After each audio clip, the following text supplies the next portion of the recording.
1380 KCIM Sports presents KCIM Sports Rewind. A look back at the week in high school sports, brought to you by St. Anthony Rehab Services. Here's Sports Director Jeff Blankman, John Ryan, and Jeff Honnold. Well, there's that old song by Meatloaf, 2 out of 3 ain't bad. Today, folks, I apologize. You're stuck with 1 out of 3, so it's going to be a dreadful half an hour for you. But hang with us. We'll try to get as much covered for you as we can here today. Jeff Blankman flying solo today. John Ryan getting a chance to, I don't know, how do you get a cruise to Australia? You know, in February when it's blizzarding here in Iowa. Come on now, what's fair about that? So John out doing that. Honnold actually working for once. He's out in Michigan, I think, right now, actually, doing a job. So I'm here by myself. But we got a lot to talk about. We've got, of course, district wrestling happened this last Saturday. Had 10 young guys qualify for the state wrestling tournament, which gets underway on Thursday morning. We'll have Bill Kane down there to help me broadcast wrestling action during the day, and then Bill Gross will join us coming up in the evening as I head off to cover basketball action. And then, of course, we also have basketball playoffs going on right now, and a great Saturday last Saturday for the Carroll boys swim team. We'll touch on all of that coming up here throughout this next half an hour, but I do want to start off with tonight's schedule. It's already beginning to change. I do have messages out to all of the coaches and ADs to kind of keep me in touch with what is going on this morning. Rest of the day as far as their games are concerned, but do have 3 of the games already scheduled for tonight, postponed and rescheduled for tomorrow evening. We'll start off in the Class 1A Region 7 girls playoffs where Peyton Sheridan at Colonesco. That is postponed until tomorrow night. They're looking at starting that one at 7:30 now tomorrow night, but don't know for sure on the start time, but it has been postponed to tomorrow night. It'll be at least a 7 o'clock, if not a 7:30 start. Also, the West Harrison at Arweva girls playoff game in Class 1A in Region 8. That game also postponed until tomorrow night at 7 o'clock. And then in Class 2A in Region 2, it is ESAC at South Central Calhoun. That game we were going to be able to broadcast on Kick 106.7 tonight with Nick Brinks. That game has as well been postponed until tomorrow night at 7 o'clock.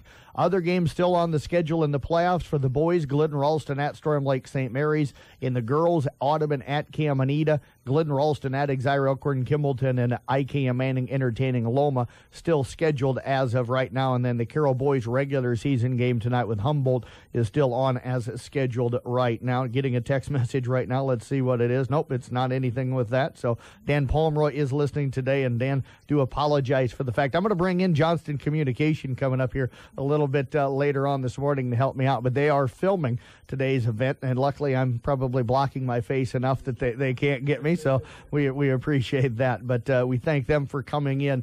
Don't forget, you can check out their Facebook page and our Facebook page as well to find the video of me flying solo here today. So that's kind of a rundown of what's going on tonight. Just to inform you for tomorrow night for the girls' playoffs, we do have Kemper against Clear Lake up at Humboldt. I'll bring everybody that broadcast on Kick 106.7 tomorrow night at 7 o'clock. We'll have Carroll at Roland Story. That'll be on 93.7 KKRL. We had 3 games scheduled for tonight. The ESAC South Central Calhoun game, as I said, already postponed. As of right now, I do not have a third announcer for tomorrow evening. So any games that get moved from tonight to tomorrow night, we will probably not be able to pick up unless I can find an available announcer between now and tomorrow late afternoon. And I will work on that. But as of right now, going to be down to just the 2 games tomorrow night that we'll be able to broadcast. So I do apologize to all of the regional schools, but can only kind of do what we can do. Do want to talk, as I said, state swimming. The state swim meet was held down in Iowa City last week. Carroll boys had a great regular season this year as they advanced 2 relays, almost sent all 3 of their relays. Their final relay, they didn't make it, the 200 medley relay, ended up finishing 25th at the overall in the state through the district and the state qualifying meets. They missed it by just 1 spot. Had a great year, so they did not qualify, but they sent 3 events, the 200 freestyle relay and the 400 freestyle relay, all down to the state tournament in Iowa City last week. They also sent Trevor Danner down in the 50 freestyle. Now, he came in ranked like 17th in the state to begin with. Heading into the state tournament, he was seeded 17th, finished in 9th. So what a day for Trevor Danner. He set a new school record with a time of 21:50, just a freshman. So the future for that young man is extremely bright. I know that he'll take probably a week or two off along with his mom, Deb Danner, the head coach, and they'll be swimming already through March and through USA stuff and everything else, and then they'll get the summer season going. So Trevor puts a lot of time in and is an outstanding young swimmer. Another freshman swimmer for him that's outstanding, Jonathan Dose. Him and Trevor a part of both of those relays along with Simon Peck and Matt Hanner. The 200 freestyle relay took a 10th place finish, dropped, I think, a second or so off of their best time throughout the year. They swam it in a time of 1:29:10, so a really good time. And then the 400 freestyle relay, they had dropped 10 seconds off of their best time at districts to qualify for state. They knew they wouldn't be able to drop much time, but did drop a little bit of time up at the state meet last week. So they finished up in 17th place in a time of 3:20:01. So a really good performance. I'll talk with Deb Danner a lot more about that state swim meet coming up on Saturday morning on the MC Country Cafe Coaches Show, but I know she was extremely, extremely pleased with how things went for them down at the state meet. Was really, really happy with the work and the effort the kids put in. They really work hard, over about a month stretch of just swimming a ton of miles, and then they lessen that towards the end of the season to let the bodies kind of heal up a little bit and gain some strength. And Deb does a great job of kind of timing that out so that it's able to have the kids in there and get them in the kind of condition and have them as strong as they need to be for the districts and also for the state meet. So let's see here. Dan Pomeroy did send me a text. No John Ryan and no Jeff Honnold. Quit complaining. Sometimes less is more. So Dan, thanks for the kind of the little shout out and the nice little barb at both Honnold and of course at John Ryan. So I'll try to give you the best that I can here today, but I'm sure we got down to the one listener in Dan Pomeroy. So, but and I know that we're getting a lot of views, guys. I want to bring in the guys from Johnston Communications. I think Vaughn had you on a little bit earlier this morning, but you guys really, I think, are enjoying this. Talk about kind of the video and what you're doing here with the Rewind program and how this is working for you guys. Yeah, we are definitely enjoying it. You guys are always fun to hang out with, give us a laugh.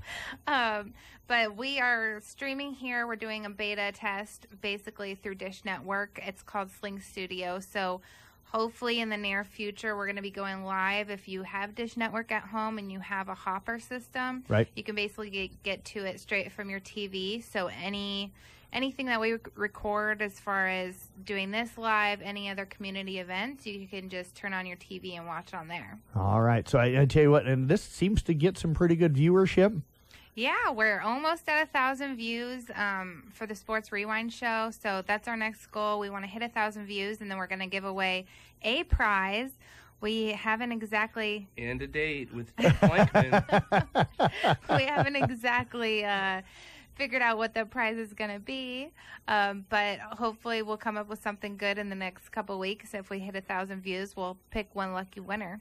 So how long have you guys been in business here in town? I'm sure we've probably, with John, has asked you these questions before, but just kind of tell everybody a little background on your business. So Teresa Johnston, she's the owner. She's been in business for at least 16 years now, but we've been in Carroll for a year. And we're actually getting ready to move our location to a bigger location here in Carroll over next to the Verizon store here in town, the Select Communications Verizon store. So we're going to be next to them, and we'll be moving here in the next month-ish. I know, because I think last week we talked off air about this. We apologize that you're moving over into the area where Jeff Honnold works. So you're going to be a little too close to him during the day. Absolutely. Had we known that when we picked the location, we may have looked a little more. I can certainly understand that. Now, I do got to ask you, I am a Dish subscriber. So do you guys have any pull with the Dish Network? Oh, yes. You do? Tell them to get HBO back on, because Game of Thrones is about ready to start, and I'm going to go a little crazy if I can't watch it. We've been working on that for sure. All right. Perfect. Well, guys, thank you very much. Appreciate you coming on. We're going to step away. We're going to take a quick break. We'll come back. We'll talk a little bit about district and state wrestling. That's coming up next year on Rewind on 1380 AM and 95.1 FM KCIM. As the athletes at your house prepare.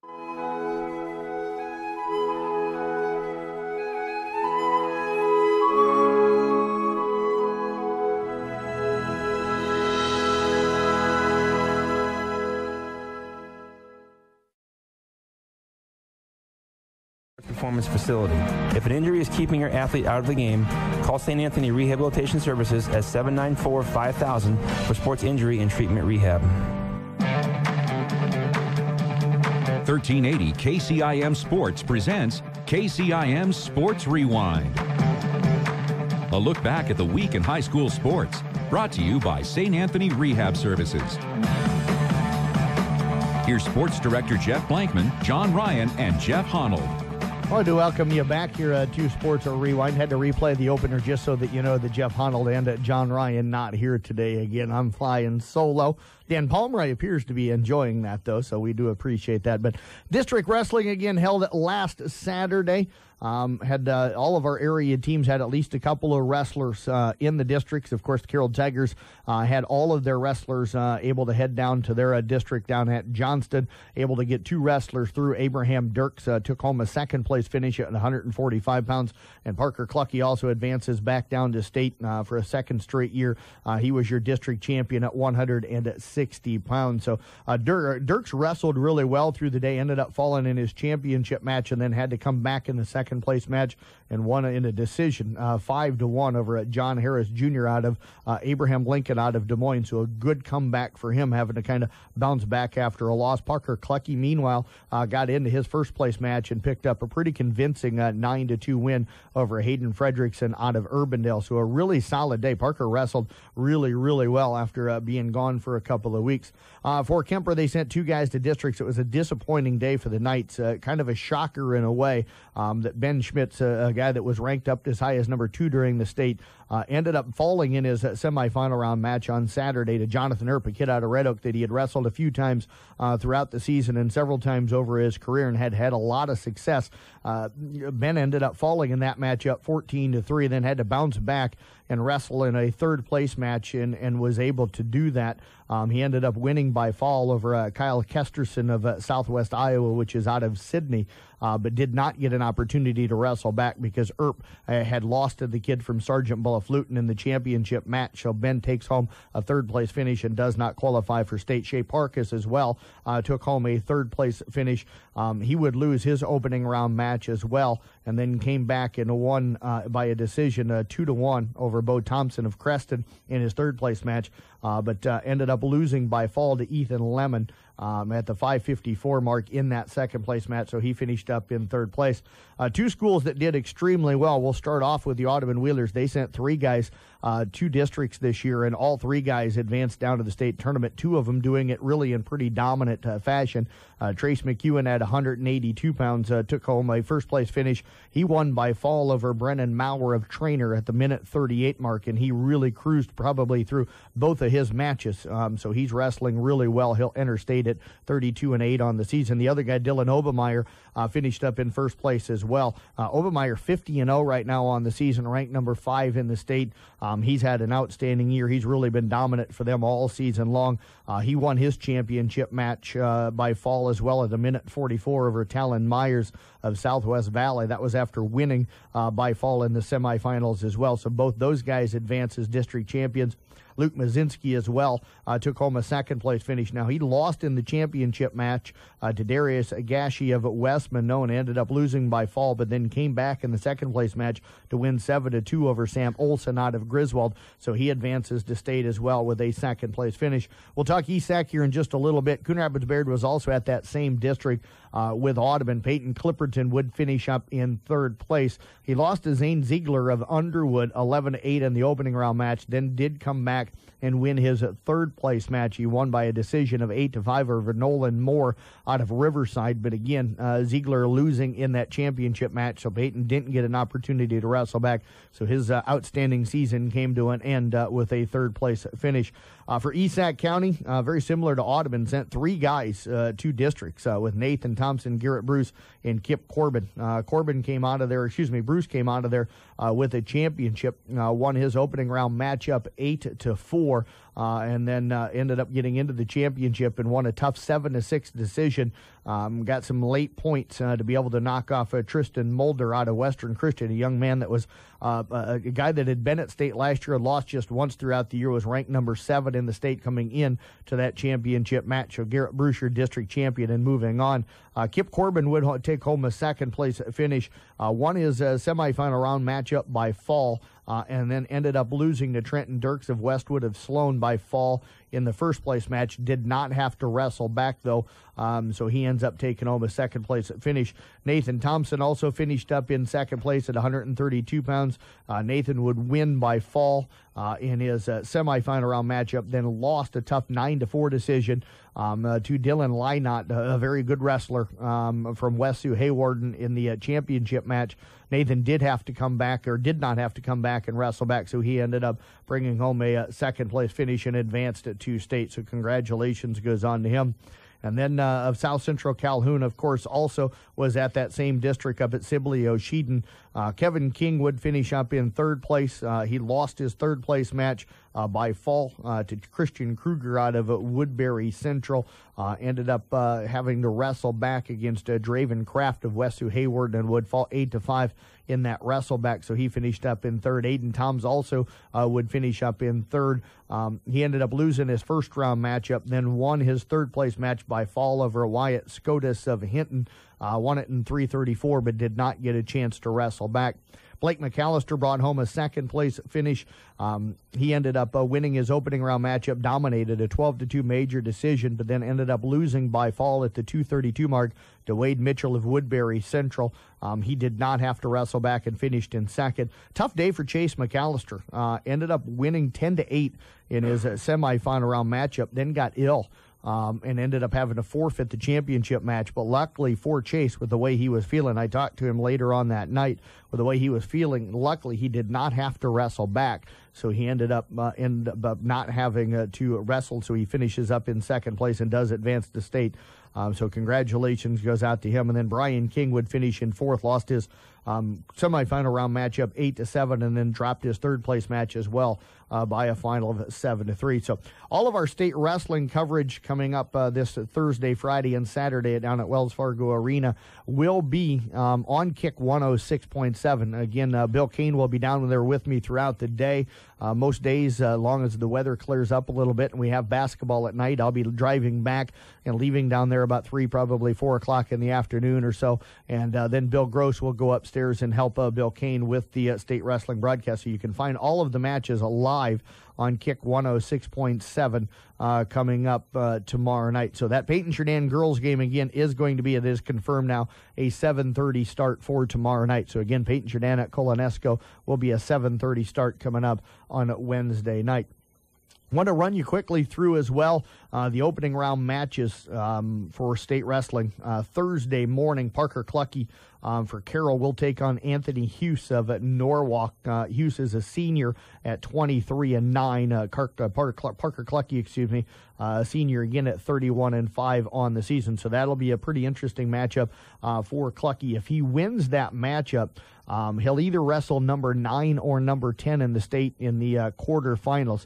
Travis Mayers of Dubuque Hempstead is ranked 10th, and then Luke Fissler of Dallas Center Grimes has wrestled and is ranked at number 9 right now. Those two wrestle in the opening round, and Clucky would get the winner of that if he advances. If he falls in his first round match, he would wrestle against the loser of that matchup in the first round consolations. Now, Fissler's kind of an interesting story. He's a junior. He's at 12-5 on the season. So he hasn't wrestled a whole lot, but to be ranked in the top 10 with only 17 matches under your belt kind of tells me that he was a guy that was probably injured for part of the year or missed part of the season for some reason, but is a highly respected wrestler. So that'll be interesting to see how things play out for him. Abraham Dirks has a very tough-looking opening round matchup. Dirks, of course, just a sophomore, an aggressive guy, a guy that just goes in and attacks. He comes in at 38-10. He's going to take on number 2 Colin Lewis out of North Scott in that opening round. Lewis comes in at 42-2 on the season. and things won't get much easier for Dirks if he wins or even if he loses in that opening round. He'll get either the 9th-ranked wrestler in Nick Bonanno of Indianola or Patrick Chambers out of Cedar Rapids, Xavier. Now, the kid from Indianola is ranked at number 9 right now in Class 3A at 145. We'll drop into the Class 1A portion of our day, which is going to be really busy. That's the stuff that'll start a little bit after noon on Thursday afternoon. Should be wrapped up by about 4 o'clock, 4:30, but we've got 8 wrestlers during that time frame, so it's going to be very busy. Nathan Thompson from Esac County in his opening round will take on number 2-ranked Gabriel Lewis out of Denver, a young man that's a junior at 46-1. Thompson, a junior, will enter that one at 26-3. A win could put him against Easton Larson out of Don Bosco in the second round, as that young man, again, is on the other half of that bracket.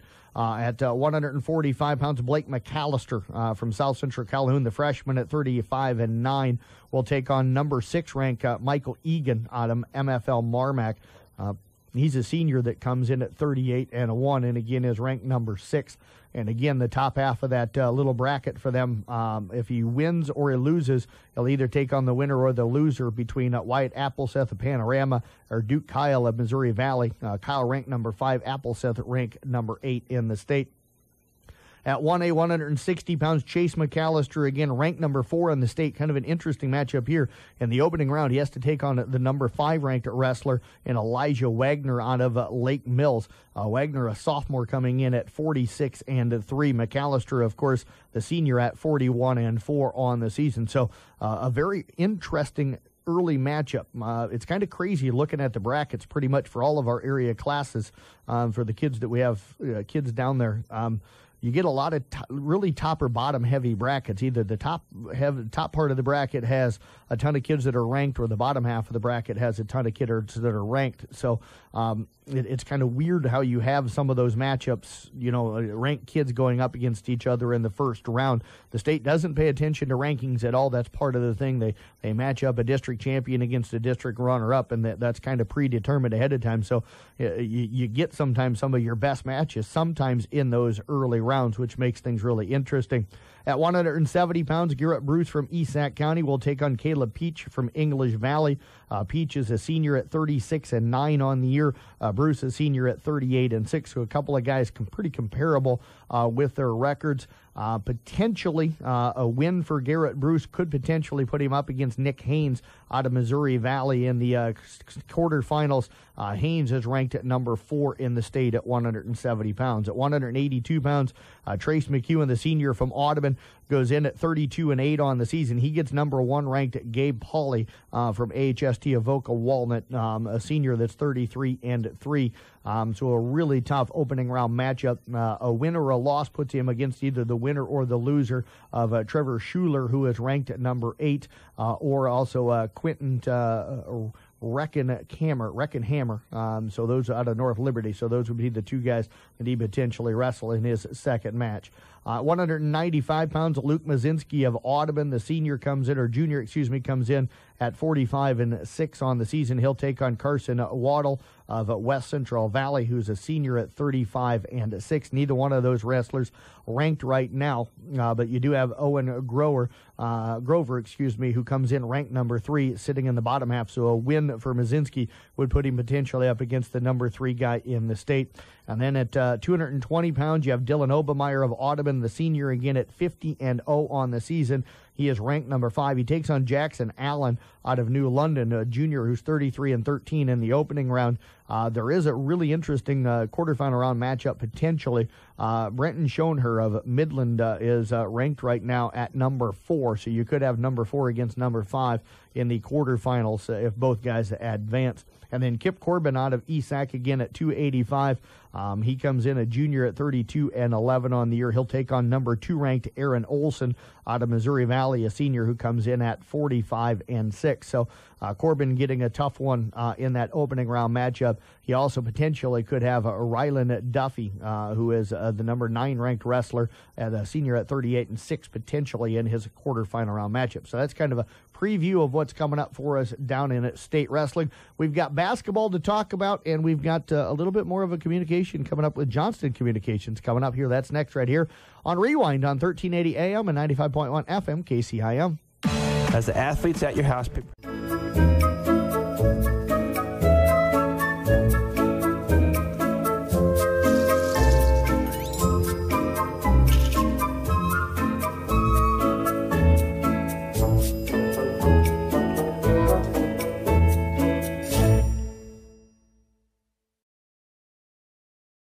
Rehabilitation Services at 794-5000 for sports injury and treatment rehab.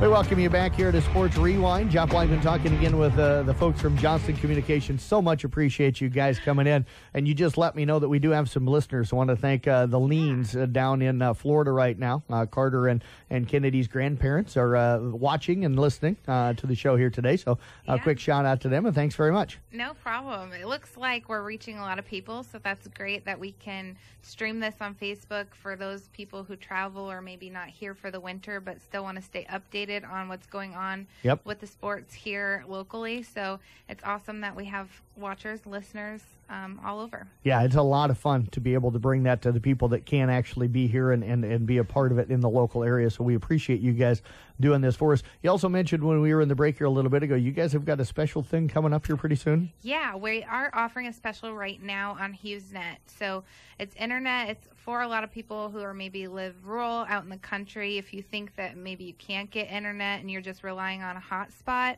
HughesNet would be a great option for you guys. You can get pretty good speeds. It's unlimited data. So the special going on right now is we're doing $100 back. Give us a call or stop at the office and talk to us if you have questions. All right. Well, thank you very much again for coming in. Thanks for helping me out today so that everybody doesn't have to listen to me for a full half an hour here today. Thanks, Jeff. You bet. We do have some basketball to get to here real quick. We're kind of running down here, a couple of minutes left in the show today, and I want to show John that when I'm here by myself, I actually don't go over. So, you know, we're gonna make sure that we're off the air at 9:59:50 here this morning. But the Kemper boys got a really good win last night. Jumped out 15-3 against Maple Valley, Anthony Charter Oak Ute. Wouldn't say cruised for the rest of the way, just kind of maintained the game, the lead that rest of the way. It would get cut down to 5 every now and then, but every time that the Rams would mount a charge, the Knights would go on a little bit of a run on their own and extend that lead back up around 10. They got it up to as much as 14 in the fourth quarter, ended up winning by 10, so they advance on to take on OABCIG coming up on Thursday night. If Honnold can get back from Michigan with the weather, he is going to be the one bringing you that doubleheader. We don't know who ESAC will play that night yet. ESAC's the first game that night at 6:30. Kemper will be the 8 o'clock game. ESAC has to wait until Alta Aurelia and Missouri Valley play tonight up in Alta because they postponed the second game last night and moved it to tonight. We'll see if they can get that one in with everybody else being kind of postponed around the area tonight. So girls playoffs, everything got underway last Friday. It was Audubon knocking off Coon Rapids Bayard 55-37. Big night that night for Aaliyah Hermanson. She had a double-double with 20 points and 11 rebounds. The freshman's been outstanding for them all year. And then Keaton Wessel also added 11 points and 7 boards. J.C. Christensen nearly had a double-double as well, as she had 9 points, 7 rebounds in that game.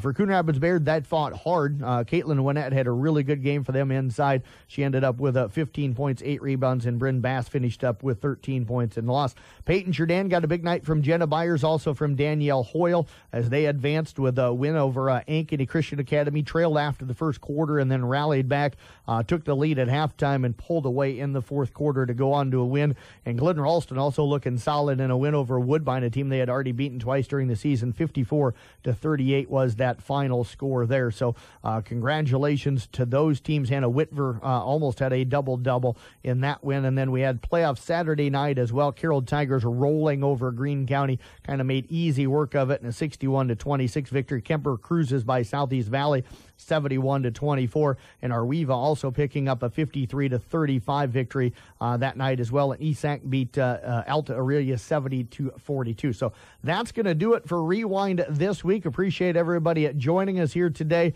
Have a great rest of your week. And again, keep an eye on the website for any more postponements. When you need to know,